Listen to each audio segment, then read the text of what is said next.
2015년 11월경 일본 도쿄에서 아르바이트를 하며 지냈던 당시 23살 나카모토 시오리. 그녀는 이때쯤 아르바이트를 하다가 한 남자를 만나 사귀게 됩니다. 그 남자의 이름은 사가 케이타로. 당시 49살이었어요. 49살 남자와 23살 여자의 사랑? 개뿔. 당시 49살이었던 케이타로는 유부남이었습니다. 하지만 다음해 9월 이혼을 하긴 해요. 여튼 그 후에 이 두 사람은 2016년 3월까지 케이타로의 아파트에서 동거하면서 같이 살기 시작합니다. 하지만 이 사랑도 오래 가진 못했어요. 5월경에 헤어지게 되죠. 동거하다가 헤어지게 됐으니 당연히 집을 나가야 되는 사람은 시오리였습니다.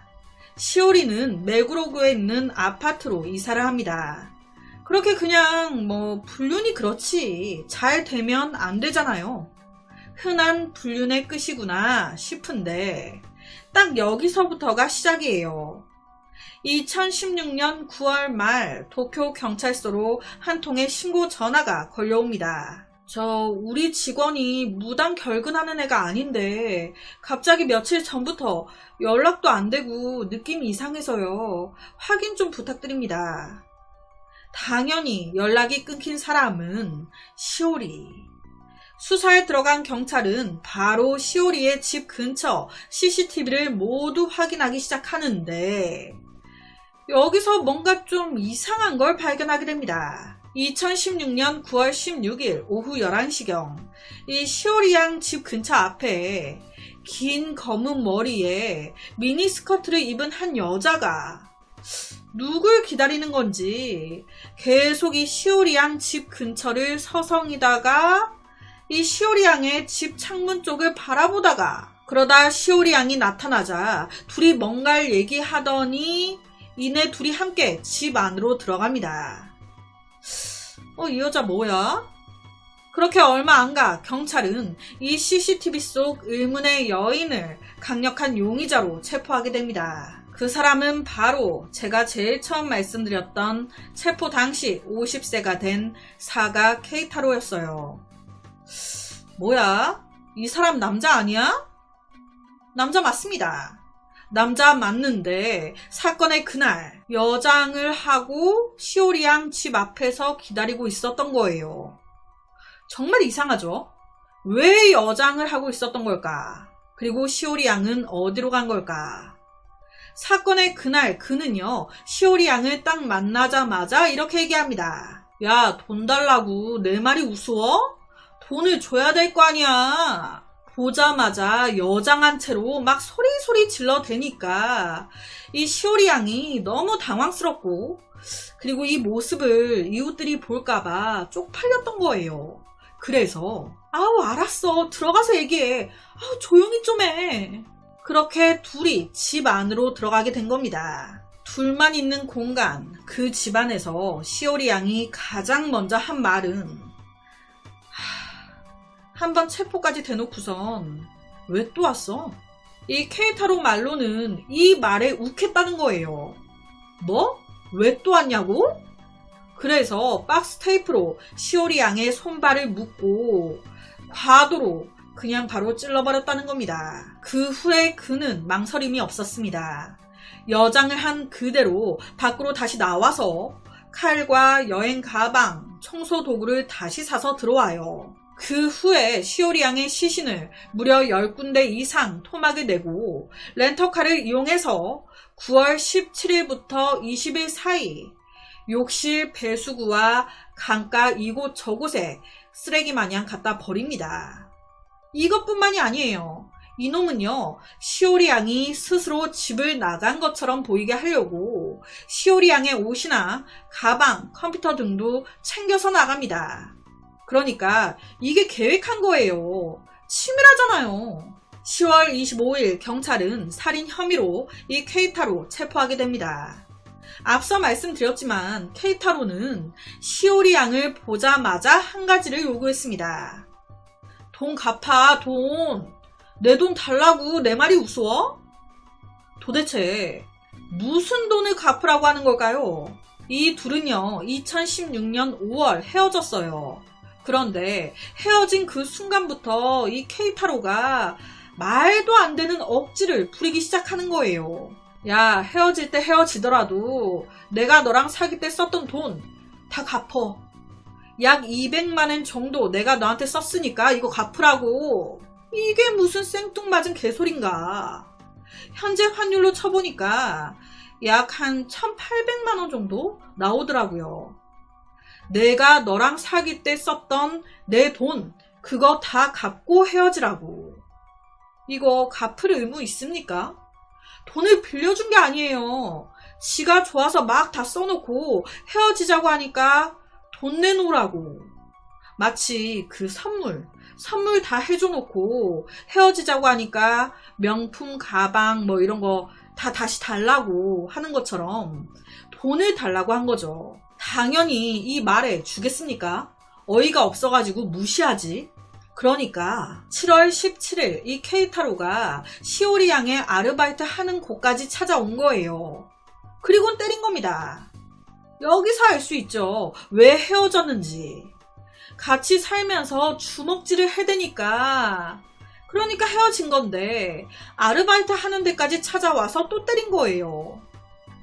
이 일로 7월 27일 그는 벌금 10만 엔을 내고 석방이 됩니다. 그리고 이때 시오리 양에게 접근하지 말라는 접근 금지 명령까지 받게 돼요. 하지만 접근 금지? 웃기고 있네. 그는 똑같았습니다. 스토커 행위를 계속 반복하는 거예요. 일하는 곳까지 몰래 찾아와서 핸드폰 집어 던지고 돈 갚으라고 사람들 다 있는데 소리소리 지르고. 그래서 실제로 이 모습을 아르바이트 동료들까지 다 봐가지고 이 아르바이트 데이터베이스에 케이타로가 요주 인물로 등록이 돼 있었다고 하더라고요. 그러니까 진상을 엄청 부렸던 거죠. 거기다 이놈은요 8월달쯤에 교제할 때 내가 쓴 200만 엔 갚아 라고 하면서 내용 증명까지 시오리 양에게 우편으로 보냅니다. 정말 환장할 노릇이죠. 이때 시오리 양 또한 변호사를 통해 반송시키고 다시 경찰에 이를 신고해요. 계속 스토커 행위를 반복하니까 이때 경찰이요 시오리 양한테 이사를 가거나 연락처를 바꾸라고 얘기했었대요. 그런데 이사가 쉽습니까? 돈이 어딨어요. 거기다 전화번호 또한 막 바꿀 수가 없는 상황이었던 거예요. 이 시오리 양은 이 스토커 좀 어떻게 해달라고 미치겠다고 경찰에 상담을 했어요. 그게 딱 사건 발생 일주일 전이었습니다. 여기서 경찰의 대처가 참 안타까운 게 시오리 양이 몇 번이고 경찰을 찾아가서 도움을 요청했어요. 그렇다면 접근 금지 명령 후에 또다시 한 번이라도 더 케이타로를 찾아가서 경고를 줄 수도 있었잖아요. 그런데 경찰은 한 번도 그런 거 없었습니다. 그냥 피해자한테만 이사해라, 번호 바꿔라 이게 다였어요. 그러다가 이 사단이 난 거예요. 사건 당일 케이타로가 여장을 한 이유, 접근 금지 상태였기 때문에. 만나긴 해야겠는데 내 본 모습으로 갔다가 걸리면 죄값이 더 세지니까 자기인 거 숨기려고 여장을 했던 거예요. 앞서 말씀드렸지만 이 케이타로는 본처가 있었습니다. 하지만 사건이 일어나기 5개월 전 더 젊은 시오리 양이 있으니까 아주 그냥 뒤도 안 돌아보고 이혼해! 바로 이혼했어요. 그런데 그 후에 이 시오리 양과 같이 살면서 계속 트러블 나고 예상외로 그렇게 좋지가 않아. 그러니까 이놈이 이혼하고 나서 다시 본처한테 돌아가고 싶다고 막 말하고 그랬었다는 거예요. 이 케이타로 입장에서는 시오리 때문에 본처랑도 이혼했는데 정작 시오리와도 잘 안 됐어요. 그러다 보니 나 너무 우울해. 외로워. 미쳐버리겠어. 내 인생이 왜 이렇게 망가졌지? 다 인연 때문이야. 이렇게 되는 거예요. 모든 책임이 시오리 양을 향하는 겁니다. 내가 너만 안 만났으면 그대로 본처와 행복하게 살고 있을 텐데 괜히 너라는 걸 만나가지고 너랑도 깨지고 본처랑도 깨지고 다 너 때문이야.